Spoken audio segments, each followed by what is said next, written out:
சில கனவு திட்டம்னு சொல்றாங்க. ஆ. உங்க கனவு என்னன்னு கேக்குறாங்க. ம். கனவு கனவாவே தான் இத்தனை வருஷம் இருந்திருக்கு திராவிட ஆட்சியில. இப்பயும் கனவை தான் கேட்டுக்கிட்டு இருக்காங்க. நமக்கு நிஜத்துல எதுவுமே நம்ம பார்க்க முடியல, நிஜத்துல நம்ம எதையும் அடைய முடியலங்கிறத மக்கள் உணர்ந்து இருக்கிறாங்க.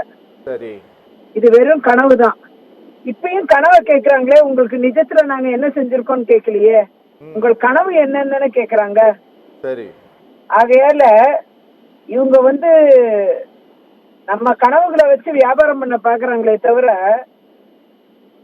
உண்மையாவே இந்த மக்களுடைய ஆசைகள் நிறைவேற்றப்பட்டிருக்கா அப்படின்னு பார்த்தா நிச்சயமா இல்லைங்கிற பதில் தான் வருது. இன்னைக்கு சட்டமன்றத்துல 500க்கும் மேற்பட்ட 110 அறிவிப்புகள் அறிவிச்சாங்க. 255 அறிவிப்புகளை அபிஷியலாவே திரும்ப பெற்றுட்டாங்க. 40 அறிவிப்பு கூட முழுமையா ஜிஓ போட்டு நிறைவேற்றல. மக்களுக்கு கொடுத்த வாக்குறுதிகள் என்ன ஆச்சு? எந்த வாக்குறுதிகளும் நிறைவேற்றப்படல. அடைமொழியா நிறைய திட்டங்களை அடைமொழியா அறிவிக்கிறாங்களே தவிர இது எல்லாமே இவங்க ஊழலுக்கான ஒரு அடிப்படையை மட்டும்தான் உருவாக்கி இருக்காங்க.